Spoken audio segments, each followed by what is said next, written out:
ओम नमः शिवाय।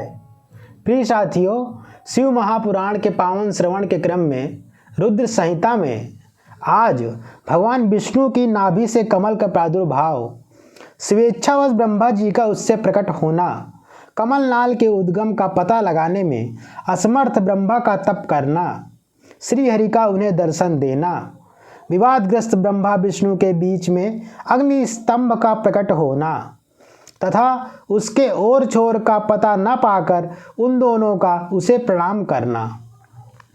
ब्रह्मा जी कहते हैं, देवर्षे जब नारायण देव जल में शयन करने लगे उस समय उनकी नाभि से भगवान शंकर के इच्छावश सहसा एक उत्तम कमल प्रकट हुआ जो बहुत बड़ा था। उसमें असंख्य नाल दंड थे।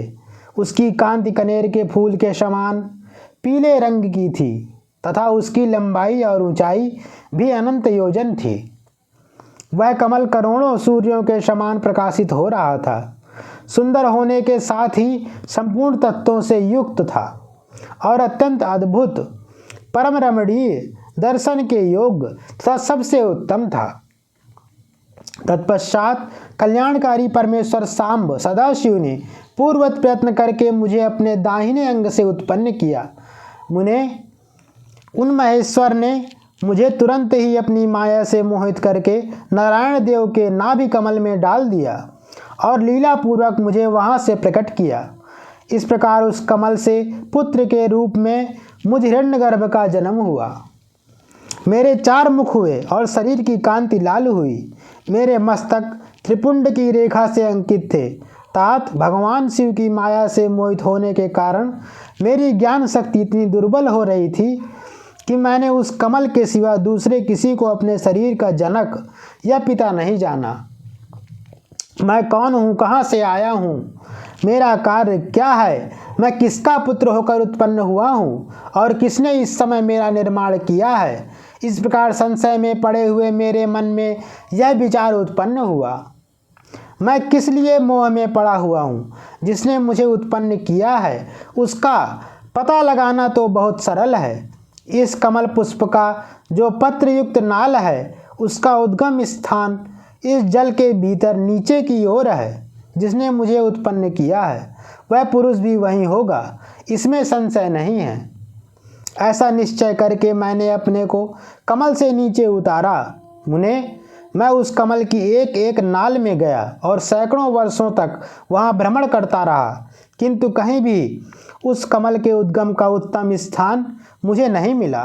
तब पुनः संशय में पड़कर मैं उस कमल पुष्प पर जाने को उत्सुक हुआ और नाल के मार्ग से उस कमल में चढ़ने लगा। इस तरह बहुत ऊपर जाने पर भी मैं उस कमल के कोष को न पा सका। उस दशा में मैं और भी मोहित हो उठा। मुने, उस समय भगवान शिव की इच्छा से परम मंगलमयी उत्तम आकाशवाणी प्रकट हुई जो मेरे मोह का विध्वंस करने वाली थी।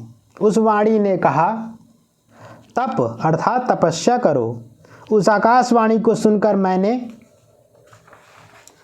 अपने जन्मदाता पिता का दर्शन करने के लिए उस समय पुनः प्रयत्न पूर्वक 12 वर्षों तक घोर तपस्या की। तब मुझ पर अनुग्रह करने के लिए ही 4 भुजाओं और सुंदर नेत्रों से शोभित भगवान विष्णु वहां सहसा प्रकट हो गए। उन परम पुरुष ने अपने हाथों में शंख, चक्र, गदा और पद्म धारण कर रखे थे। उनके सारे अंग सजल जलधर के समान श्याम कांति से शोभित थे। उन परम प्रभु ने सुंदर पीतांबर पहन रखा था। उनके मस्तक आदि अंगों में मुकुट आदि महामूल्यवान आभूषण शोभा पाते थे। उनका मुखारबिंद प्रसन्नता से खिला हुआ था। मैं उनकी छवि पर मोहित हो रहा था। वे मुझे करोड़ों कामदेव के समान मनोहर दिखाई दिए। उनका वह अत्यंत सुंदर रूप देखकर मुझे बड़ा आश्चर्य हुआ। वे सांवली और सुनहरी आभा से उद्भासित हो रहे थे।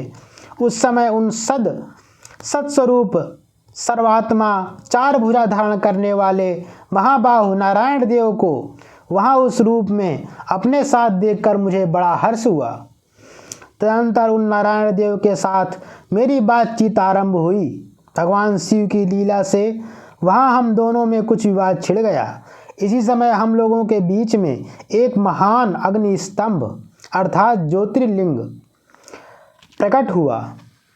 मैंने और श्री विष्णु ने क्रमशः ऊपर और नीचे जाकर उसके आदि अंत का पता लगाने के लिए बड़ा प्रयत्न किया, परंतु हमें कहीं भी उसका और छोर नहीं मिला।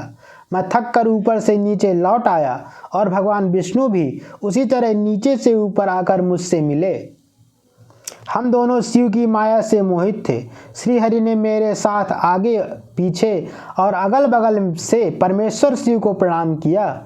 फिर वे सोचने लगे, यह क्या वस्तु है, इसके स्वरूप का निर्देश नहीं किया जा सकता, क्योंकि ना तो इसका कोई नाम है और ना कर्म ही है। लिंग रहित तत्व ही यहाँ लिंग भाव को प्राप्त हो गया है। ध्यान मार्ग में भी इसके स्वरूप का कुछ पता नहीं चलता। इसके बाद मैं और श्रीहरि दोनों ने अपने चित्त को स्वस्थ करके उस अग्नि स्तंभ को प्रणाम करना आरंभ किया। हम दोनों बोले, महाप्रभु, हम आपके स्वरूप को नहीं जानते।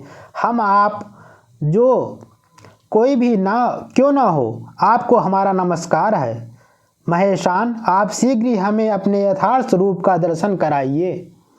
मुनिश्रेष्ठ, इस प्रकार अहंकार से अविष्ट हुए हम दोनों ही वहाँ नमस्कार करने लगे।